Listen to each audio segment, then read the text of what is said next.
at chapter 17, which is obviously, out of order, but chapter 17 is looking at reading and writing and how we're communicating our research. And I think it's important to think about this as we get into the beginning of the semester so that we can think about this as we're reading research and as we're starting to write our own proposals.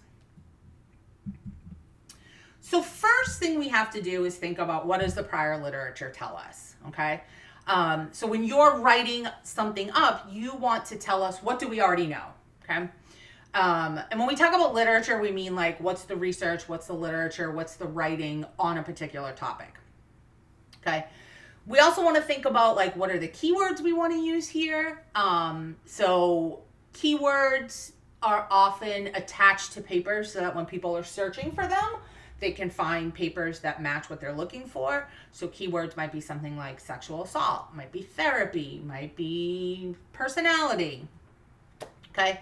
So if you were interested in looking at criminal behavior amongst female college students, what kind of keywords would you want to put into your search?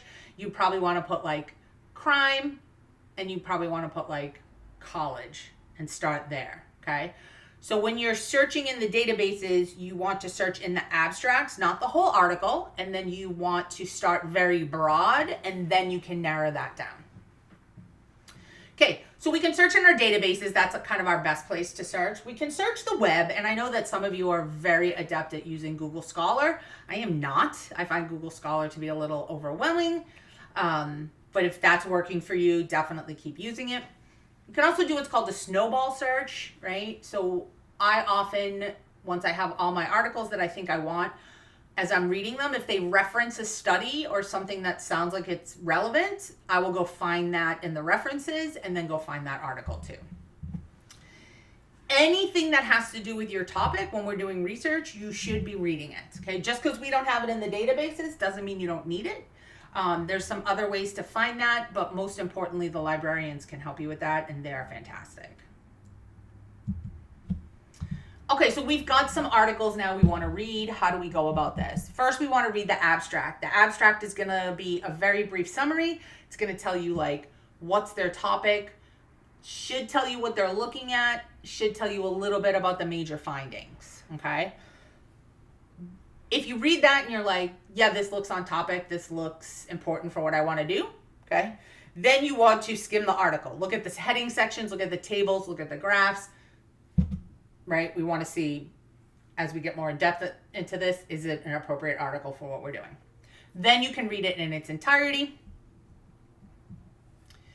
Now, in your book, it gives us a list of questions to consider, so please make sure you go back and check that. It's 3 pages of things to kind of think about. We also want to think about how good of a source something is. We need to evaluate where our information is coming from, okay? Especially information on the web. So think about probably your grandparents are baby boomers, right? Because my parents are baby boomers. So a lot of times they'll tell you about something they read on the internet. And you ask them where they read it, and they'll tell you they read it on Facebook. My follow-up question to that is always like, okay, what was the link on Facebook to, right? Did it go to the New York Times? Did it go to Grandpa Joe's blog where he's angry, right? So we have to be able to look at something, assess it, and kind of figure out, is this something that's appropriate for us to use?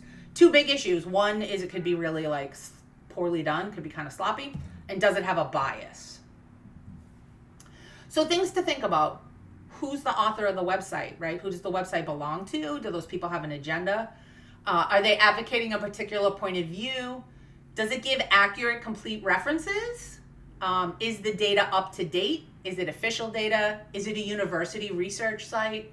Does it seem consistent with other information, right? So if you do a web search of something and like 19 out of 20 of the findings tell you X, then that's probably reliable information.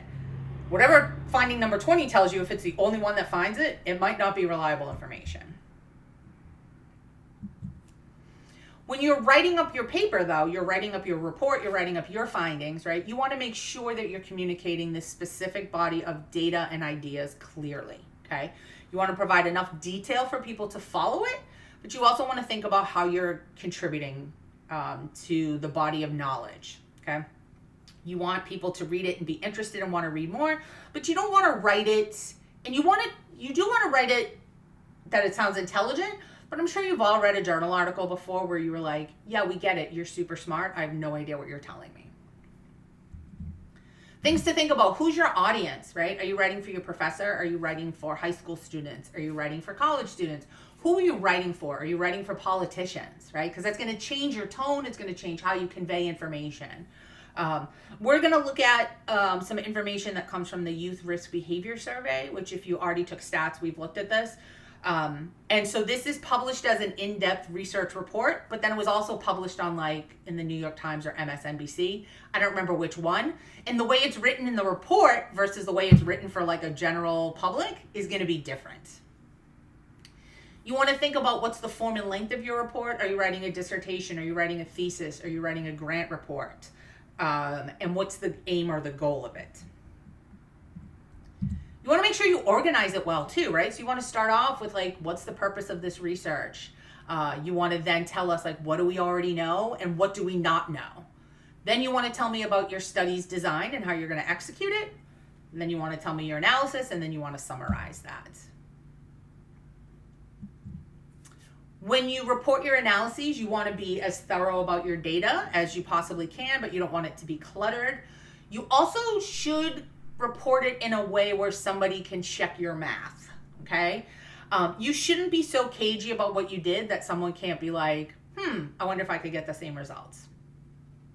You want to explain what kind of analysis you used, why you used that, right? You should explain it well enough that someone could replicate your study. You want to provide details. Also, like, if you found something that conflicts with how you've made sense of things, you should discuss that. When you put things in a table, you should describe why you put it as a table, and then you should also discuss it. So you should do both. And you guys are probably familiar with this from reading research, right? Usually there's a paragraph explaining it, then there's your table, and then in your summary or conclusions, there might be just one or two sentences. And then most importantly, when writing about your research, you have to talk about the limitations. And if you think you don't have limitations, you're wrong. There's always limitations. Might have to do with how the data was collected. Might have to do with questions in the survey, okay? And we'll spend some time talking about that throughout the semester.